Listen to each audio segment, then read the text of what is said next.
Oke.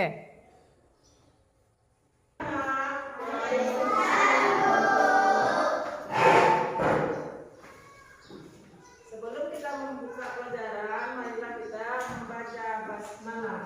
Ibu persilakan dengan membaca. Ada ibu salah satu yang memimpin, silakan. Mari kita berdoa bersama-sama.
Sebelum ibu memulai pelajaran, terlebih dahulu ibu dulu mengabsen ya. Ibu absen nama-namanya.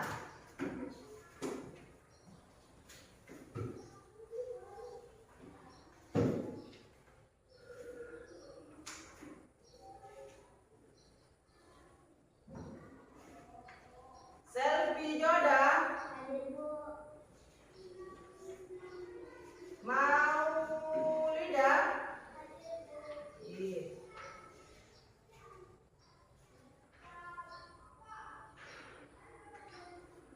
and Yusuf. Nah, adik semuanya kan? Oke. Adik sehat semuanya? Sehat. Baiklah, kita membuka pelajaran pada hari ini dengan judul Surah Al-Hujurat ayat 13. Oke, ayat 13. Kemudian kita akan, sebelum kita membahas tentang surah Al-Hujurat, marilah terlebih dahulu kita menyaksikan video ini.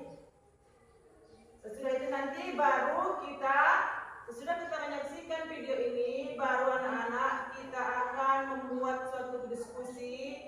Kemudian ibu suruh kamu menyimak surah Al-Hujurat dan menyusun ayat-ayat yang telah ibu acak. Bisa kan anak-anak? Bisa. Oke, kita akan membuat suatu video tentang kisah Al-Hujurat. Ibu akan tampilkan dan kamu simak dan kita perhatikan. Sudah nanti selesai, kita akan menulis suatu diskusi atau membuat suatu diskusi tentang menyimak tentang Al-Hujurat, asal usul surat Al-Hujurat. Ayolah perhatikan.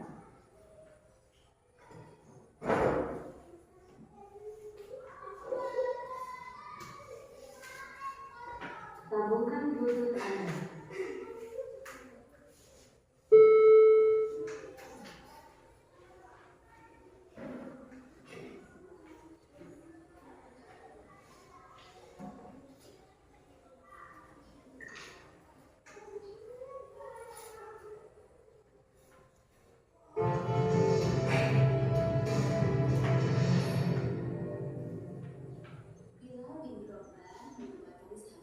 Kisah Asbabun Nuzul Surat Al-Hujurat ayat 13.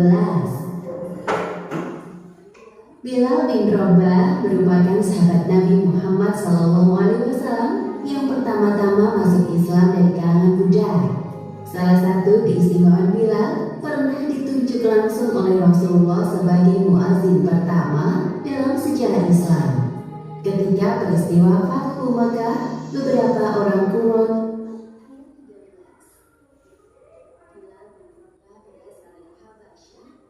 Quraisy mengejek Bilal yang sedang mengumandangkan azan di atas Ka'bah. Berkenaan dengan peristiwa itulah Allah Subhanahu wa Ta'ala menurunkan surat Al-Hujurat ayat 13.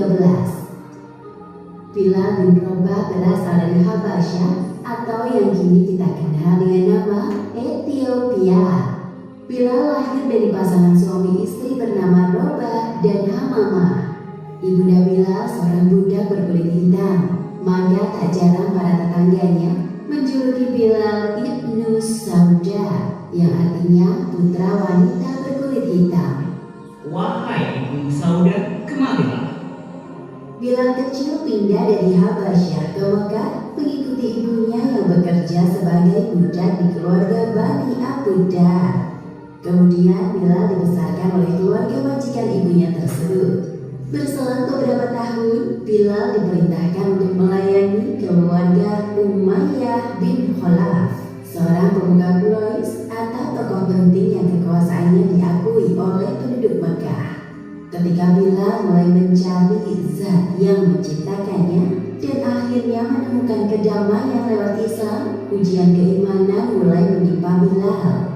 Setelah Umayyah tahu bahwa Bilal masuk Islam, Umayyah menyiksa Bilal setiap hari dengan kejam.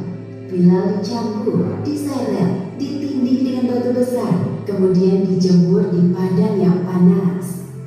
Namun anehnya, semakin ia disiksa, Bilal semakin lantang menyebut asma Allah Subhanahu wa Ta'ala. Keimanan Bilal tidak lantas goyah. Ahad, Ahad, Ahad. Untungnya Abu Bakar segera mengetahui penyiksaan saudara seimannya tersebut. Lalu Abu Bakar memerdekakan Bilal sesuai harga yang ditawarkan oleh Umayyah. Demi Allah, jika engkau menjualnya 100 rupiah pun, aku tetap akan membelinya. Bilal ibu dalam rombongan kaum muslimin hijrah ke Madinah pada tahun ke-13 kenabian. Selama tinggal di Madinah, Bilal merasakan ketenangan dalam beribadah yang sebelumnya tidak pernah ia rasakan di Mekah. Terlebih setelah pembangunan Masjid Nabawi selesai, kekhusyuan dalam beribadah semakin terasa di hatinya dan para sahabat. Hari ini Rasulullah dan para sahabat sedang berdiskusi untuk memilih siapa yang pantas menjadi muazzin. Wahai para sahabat, aku telah menemukan orang yang tepat untuk memandangkan adzan.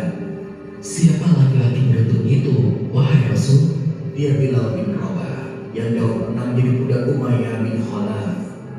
Wajah para sahabat gembira dengan penunjukan Bilal sebagai muazzin. Tepat sekali pilihan Anda, wahai Rasul. Kami tidak akan pernah lupa ketika Bilal terus mengucapkan kata ahad, ahad, meskipun kondisinya sedang tersiksa. Lagi pula Bilal memiliki suara yang merdu dan lantang. Dia sangat cocok dan pantas untuk menjadi muadzin. Rasulullah SAW mengangkat derajat Bilal bin Rabah dari seorang mantan budak menjadi orang yang pertama kali mengumandangkan azan.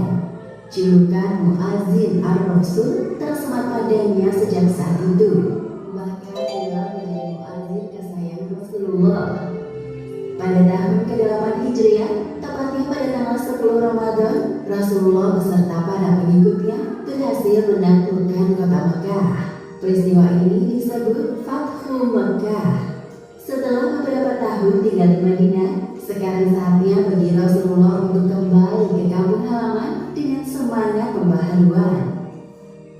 Tujuan kedatangan Nabi Muhammad dan umat Islam ke Mekah bukanlah untuk berperang, melainkan meruntuhkan kekuasaan kaum kafir Quraisy yang memerangi Islam dan menghancurkan berhala-berhala yang bertentangan dengan akidah Islam. Rasulullah ingin menyelamatkan kota Mekah dari kesesatan yang telah mengakar selama bertahun-tahun. Atas izin Allah Subhanahu wa Ta'ala, melalui peristiwa Fathu Mekah ini, Rasulullah SAW berhasil mengembalikan fungsi Ka'bah sebagaimana mestinya. Ketika telah masuk waktu sholat, Bilal ditugaskan oleh Rasulullah untuk mengumandangkan azan. Bilal dengan penuh kepercayaan diri naik ke atas Ka'bah. Sebagian dari penduduk Mekah yang tidak mengenal Bilal mulai berbisik-bisik sambil memandang ke arah Ka'bah. Mereka sedang membicarakan muazzin kesayangan Rasulullah dengan nada tidak suka. Hei, lihatlah ke orang yang sedang mengumandangkan azan itu hanyalah budak berkulit hitam. Benar yang kau katakan, tapi jika memang dia seorang budak, menurutku kurang pantas bagi berseru di atas Ka'bah. Percakapan kedua orang Quraisy tersebut didengar oleh orang lain. Wahai saudaraku, apabila Allah tidak menginginkan budak berkulit hitam itu mengumandangkan azan, pasti sekarang dia telah digantikan oleh orang lain yang lebih pantas. Bukankah begitu? Berkenaan dengan peristiwa ini, Allah Subhanahu wa Ta'ala menegur perbuatan kaum Quraisy yang meremehkan Bilal bin Rabah melalui surat Al-Hujurat ayat 13. Bismillahirrahmanirrahim. Ya ayyuhan nas, inna khalaqnakum min dzakarin wa untha wa ja'alnakum syu'uban wa qabaila lita'arafu. Inna akramakum 'indallahi atqakum. Innallaha 'alimun khabir. Yang artinya, hai manusia, sesungguhnya kami menciptakan kamu dari seorang laki-laki dan seorang perempuan dan menjadikan kamu berbangsa-bangsa dan bersuku-suku supaya kamu saling mengenal. Sesungguhnya orang yang paling mulia di antara kamu di sisi Allah ialah orang yang paling bertakwa di antara kamu. Sesungguhnya Allah Maha mengetahui lagi Maha mengenal. Keseluruhan surat Al-Hujurat berjumlah 18 ayat. Kata Al-Hujurat memiliki arti kamar-kamar yang diambil dari kata Al-Hujurat pada ayat keempat surat ini.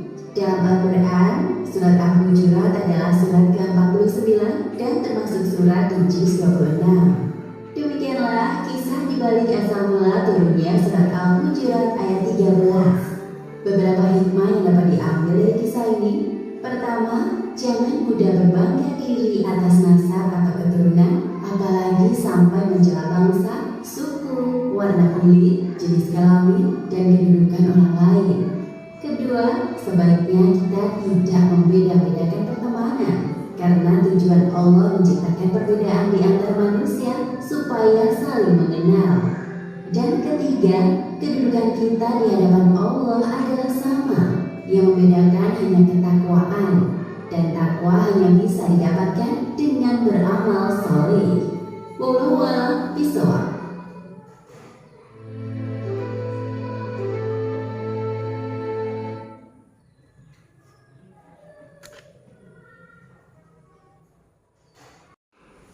Baik anak-anak, sudah kita dengarkan tentang kisah surah Al-Hujurat ayat. Sekarang ibu akan menjelaskan isi kandungannya itu dan akan ibu bacakan dulu. Bismillahirrahmanirrahim. Ya ayyuhan nasu inna khalaqnakum min zakarin wa unsa wa ja'alnakum syu'uban wa qabaila lita'arafu. Inna akramakum 'indallahi atqakum. Innallaha 'alimun khabir. Yang artinya, wahai manusia, sesungguhnya kami telah menciptakan kamu dari seorang laki-laki dan seorang perempuan. Kemudian kami jadikan kamu berbangsa-bangsa dan bersuku-suku agar kamu saling mengenal. Sesungguhnya yang paling mulia di sisi Allah adalah orang-orang yang bertakwa. Apa maksudnya? Tujuannya adalah Allah telah menjadikan kita makhluk yang sempurna di muka bumi ialah manusia. Kenapa katanya Bu? Dalam suatu hadis kita diciptakan adalah makhluk yang sempurna dari semua makhluk, termasuk kita yang paling sempurna dari hewan, dari tumbuhan dan lain-lain semuanya. Jadi kita adalah makhluk yang sempurna, diciptakan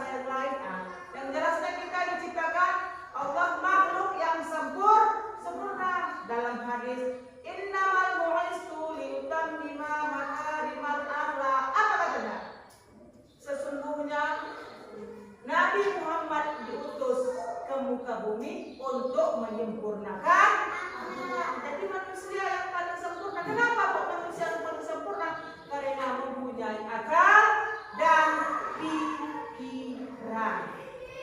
Paham ya? Jadi apa artinya yang bilang diciptakan Allah kita dari pertama dari seorang laki-laki yaitu Nabi Adam, dan diciptakan lagi seorang perempuan Siti Hawa, dan diciptakanlah kita, dijadikanlah kita bersuku-suku, berbangsa-bangsa. Suku apa? Suku Jawa. Suku apa lagi? Suku Batak. Suku apa lagi? Suku Melayu. Suku apa lagi? Banyak suku-suku lain. Jadi kita berbangsa-bangsa. Bangsa apa lagi? Bangsa banyak. Ada bangsa yang jelasnya kita adalah makhluk yang sempurna. Oke, sudah paham? Sekarang ibu akan membuat suatu kelompok. Ibu buat 3 kelompok. Kelompok 1, kelompok 2, dan kelompok 3. Ibu akan tampilkan soal sebagai berikut. Boleh dibuka buku tulis nak?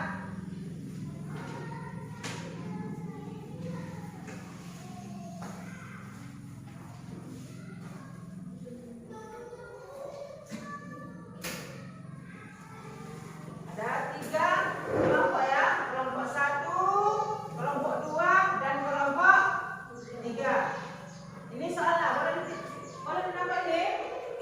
Simaklah bacaan Al-Quran. Oke, ibu bacakan aja ya. Simaklah bacaan Al-Quran surah Al-Hujurat di bawah yang ibu tampilkan tadi. Kedua, lalu susunlah cara Al-Quran, susunlah ayat Al-Quran Al-Hujurat yang telah ibu baca. Ibu tampilkan ya. Bentar.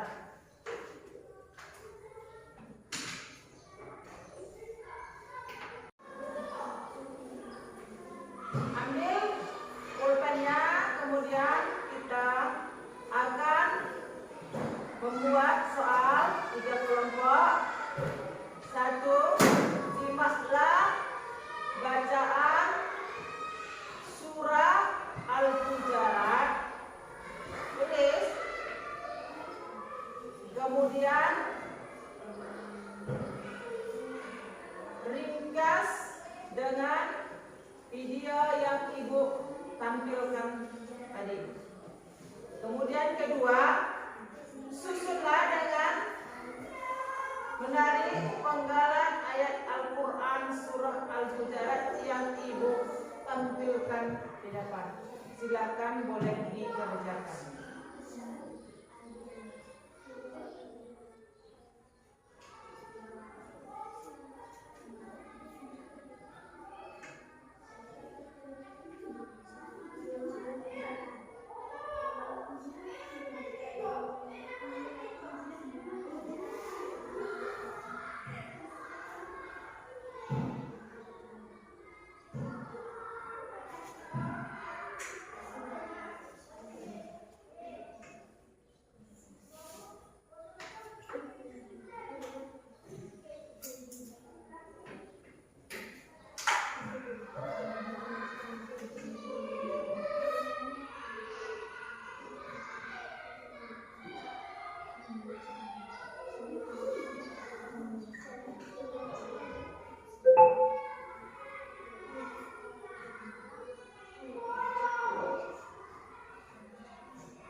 supaya kita dapat membandingkan kelompok 1, 2, dan 3.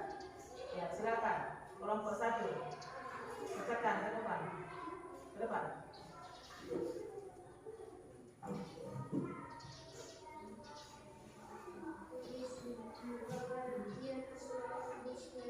Bukan itu yang kamu jalan tadi, istilah tadi. Ya, apa tadi?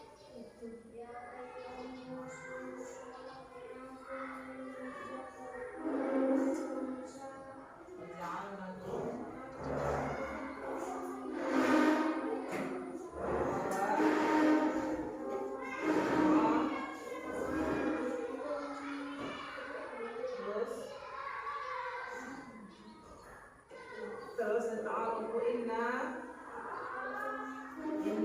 akramakum indallaha atqakum. Innallaha alimun qadir. Oke. Kelompok kedua. Kelompok kedua. Kelompok kedua. Silakan. Ya.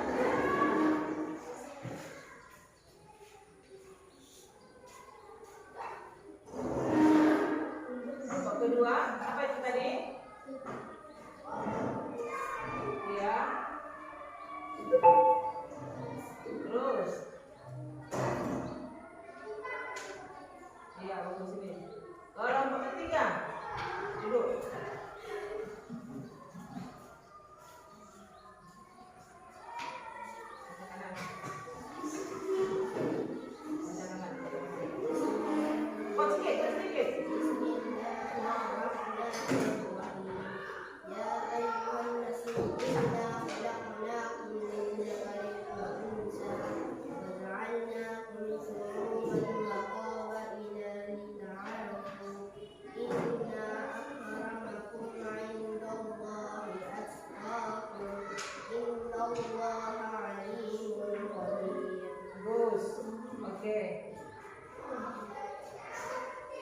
Sekarang Ibu kembali mengulang tentang penjelasan isi surah Al-Hujurat ayat 13. Ibu bilang Ibu kembali tadi, ini tentang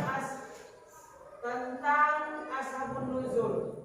Nah, artinya ini yang artinya kepada manusia diciptakan kamu dari seorang laki-laki dan seorang perempuan dan menjadikan kamu bersuku-suku dan berbangsa-bangsa dan di hadapan sisi Allah orang-orang yang paling bertakwa. Sekarang tujuan pembelajaran pada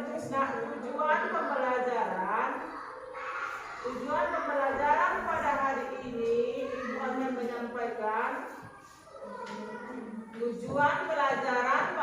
ini Ibu akan menyampaikan kepada kalian semua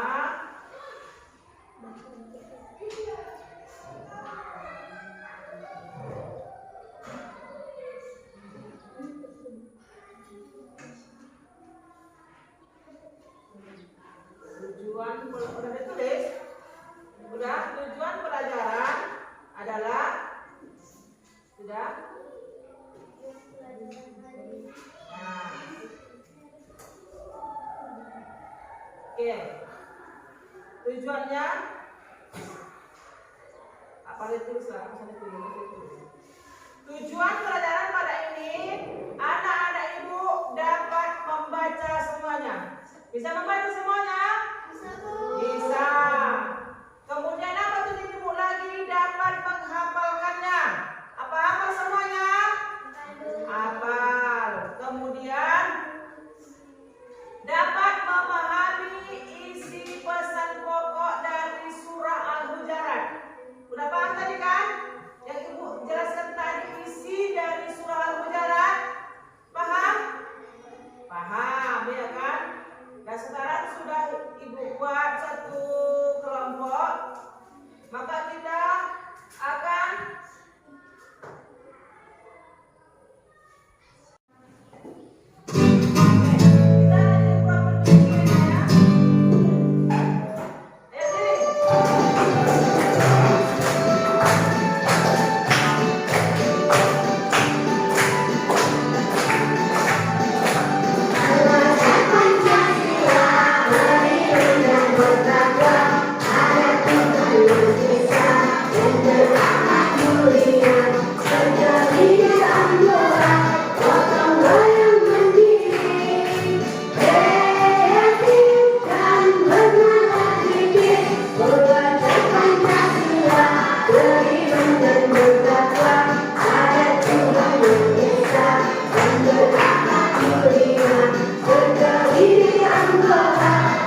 Baiklah, sekarang Ibu akan menutup sampai di sinilah pelajaran kita.